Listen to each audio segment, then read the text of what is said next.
what I want to start with is a recollection of exactly what the scandal was about, because this is something that has been deliberately distorted by the people who were most involved in it, who are now embarrassed about it, who know that the central claim that gave rise to the scandal was completely debunked by the person they deputized to be the arbiter of truth, Robert Mueller.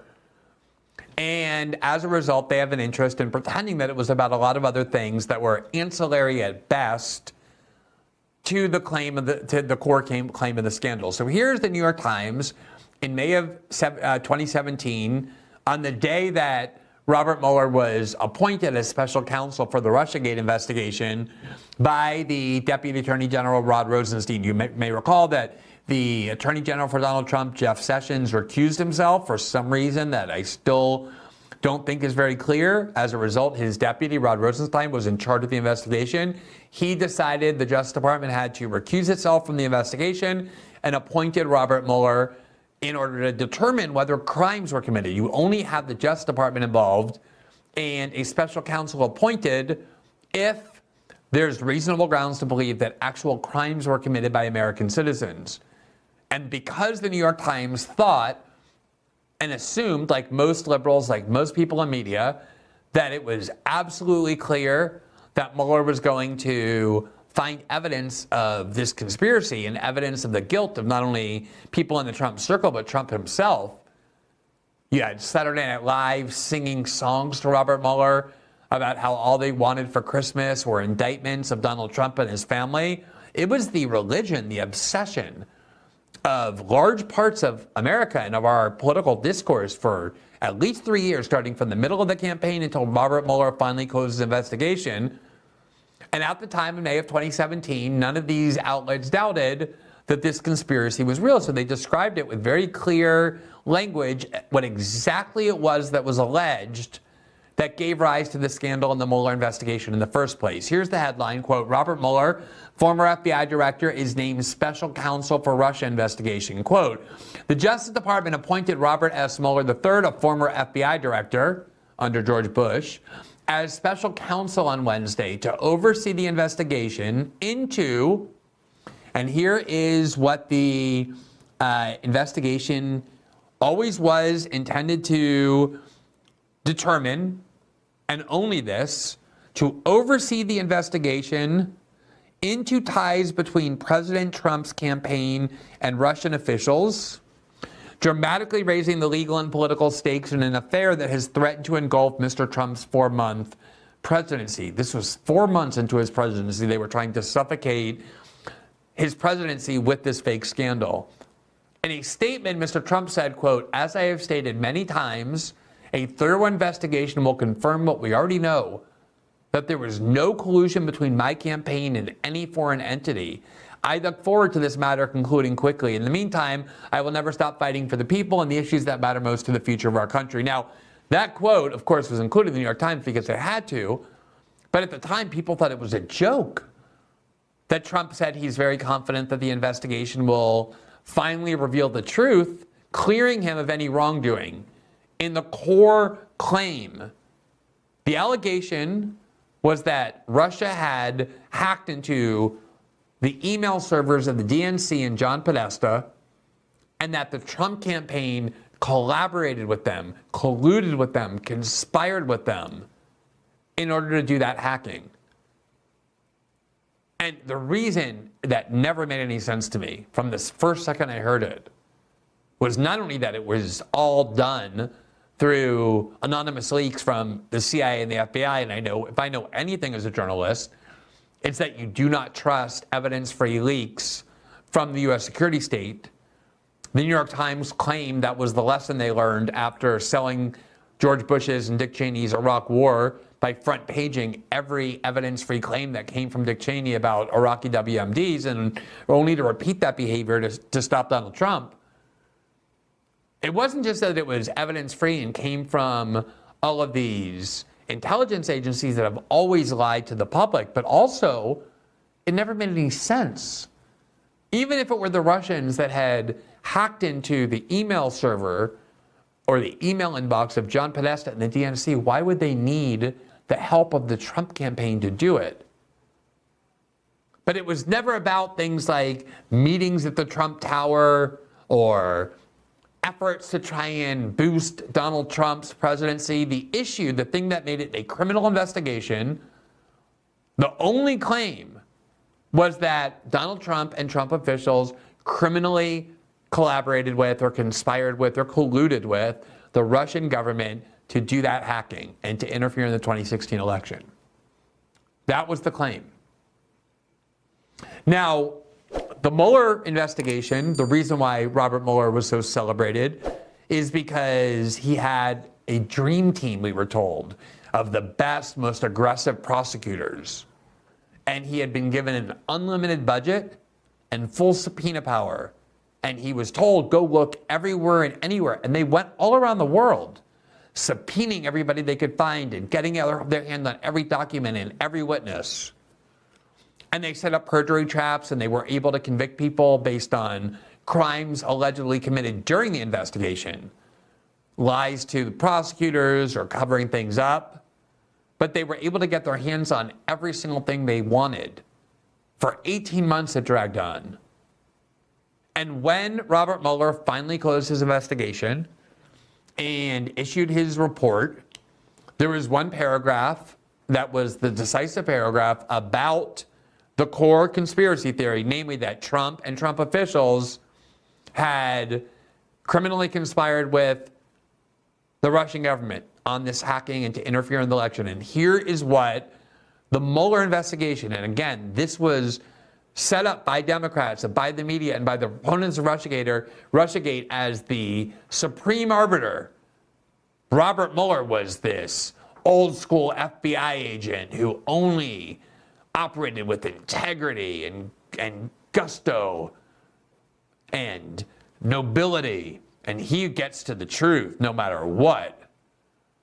And here was the truth that he discovered. Quote, although the investigation established that the Russian government perceived it would benefit from a Trump presidency and worked to secure that outcome, and that the Trump campaign expected it would benefit electorally from information stolen and released through Russian efforts, the investigation did not establish, and this is the key phrase, did not establish that members of the Trump campaign conspired or coordinated with the Russian government in its election interference activities. Anyone honest at that point reading that paragraph would have admitted immediately that everything we've been doing and saying for the last 3 years has been a lie. Because Robert Mueller was unleashed on the world, unleashed on the Trump campaign, unleashed on the Trump family and the Trump presidency. And he came back 18 months later and said that they could not find evidence to establish that anyone in the Trump campaign conspired or coordinated with the Russian government in its election interference activities. And they just demonstrated from the New York Times article announcing his appointment, that was what he was supposed to investigate. That was the crux of the Russiagate scandal from the start, was that allegation. And Mueller said there was no evidence to establish it was true. It was a gigantic humiliation for every media outlet that pushed this, every media outlet that gave itself Pulitzers for doing so, all of the TV news networks that pumped this nonstop, for Democratic Party officials led by Adam Schiff, who claimed that he had seen smoking gun evidence that proved this collusion that apparently Robert Mueller never discovered, because if he had, he wouldn't have said, we did not discover any evidence to establish this core conspiracy theory. It was as much of a gutting, of a knifing into the gut of American centers of power and institutional authority as you could possibly imagine. Easily the worst since having to admit that there were no weapons of mass destruction in Iraq 20 years earlier. It was most definitely on that scale. Except the one difference being that there was a lot more dissent permitted in the run-up to the Iraq war than there was on this. I can tell you personally that any journalist who tried to question any of this, or who tried to say from the start that there's no evidence being offered to substantiate it, was the target of an attempt to destroy the person's career, to exclude them from every media venue. It was a requirement, the price of entrance to get into anywhere, to affirm that you believed in Russiagate. And anyone who didn't, and there were not many people willing to say it, I was getting emails while I did, and I was getting messages while I did all the time from people in media outlets saying, I'm so glad you're doing what you're doing, but they didn't have the courage to do so because, in their defense, they knew that their careers would be destroyed if they did. And I always kept one foot in independent media and never relied on those large media corporations in order to have a career, and so I was much freer than they were to do it. But the clampdown on dissent was so extreme that they would never even put anyone on television or in the op-ed columns of major newspapers who questioned this narrative at all. There were people heard who opposed the war in Iraq, even though there was a lot of repression back then too. It was right after 9/11. This was so much worse. And the person they picked to tell us the truth ended up in saying this. Now, that's not all he said. This is a different passage, and there's probably about 15 different passages from the Mueller investigation I could show you, the report, where on every claim that was made and hyped by the media and by the Democratic Party over the course of 2 years, they had very similar paragraphs saying our investigation could not find any evidence to establish its truth. In fact, one of the main narratives, the most unhinged narrative that came from BuzzFeed's decision to publish the Steele dossier, even though there was never any substantiation for it and the media completely got behind the Steele dossier, was that Trump was being blackmailed. It was one of the most deranged conspiracy theories of all time. It was basically a claim that Russia had taken over the United States, had seized control of the levers of power in the United States, and was forcing Donald Trump to undertake decisions that undermine American interests and served the interest of the Kremlin because of sexual, financial, and personal blackmail. Here, for example, is a tweet from Nancy Pelosi, and there were so many of these, we would just keep that there, where it says, what do the Russians have on Trump personally, financially, or politically that he's about to stand in, that he's too afraid to stand up to Putin, asking for millions of Americans and our allies? I mean, it was Nancy Pelosi, the senior Democrat in Washington, spreading this innuendo. Robert Mueller did not even take that claim seriously enough, that Trump was the victim of Russian blackmail, to even include much of anything on it in his report, let alone substantiate it. This is why they want to memory hold this.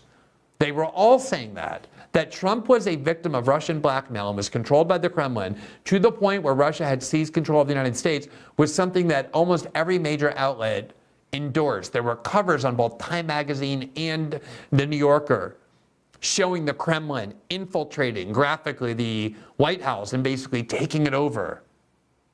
This was a conspiracy theory as deranged as any that they claim you could find on places like 4chan or the most outer fringe precincts of the internet.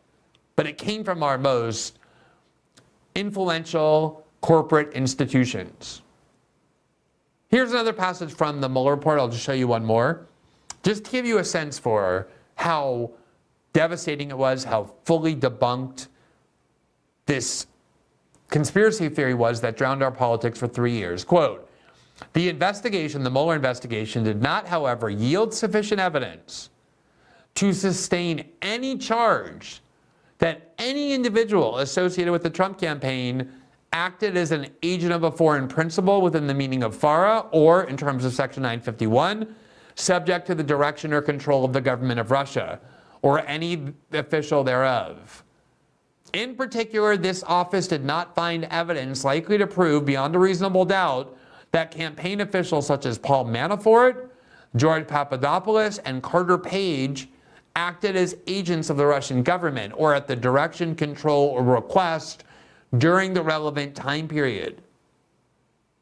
So it wasn't just that the Mueller report said we have no evidence to establish the core conspiracy theory. They said we can't even find evidence to prove that any of the people associated with the Trump campaign, even these kind of obscure lower level figures like George Papadopoulos or Carter Page or Paul Manafort, the campaign manager, ever acted as an agent of the Kremlin or at the direction of the Russian government. A more devastating destruction of their 3-year narrative could not be imagined. And this is why they all want to pretend that this never happened. This is why Russiagate is something you never hear about anymore. And if someone like me brings it up and says, hey, remember when every institution of authority practically in the United States endorsed a false, fabricated conspiracy theory that came from the CIA to destroy an elected president? Not for a week, but for 3 years? People say, oh, why are you talking about Russiagate? That's old news. The reason it's necessary to talk about it, as I said, is because the full extent of what a destruction to credibility of these institutions it was, and the lack of accountability has really never been created. It has never been accepted. So that was the Mueller report. That was the complete destruction of the entire scandal. And yet, let's remember what happened in mid-2016 when this narrative first emerged. The amazing thing is that... Thanks for watching this clip from System Update, our live show that airs every Monday through Friday at 7 p.m. Eastern exclusively on Rumble. You can catch the full nightly shows live or view the backlog of episodes for free on our Rumble page. You can also find full episodes the morning after they air across all major podcasting platforms, including Spotify and Apple. All the information you need is linked below. We hope to see you there.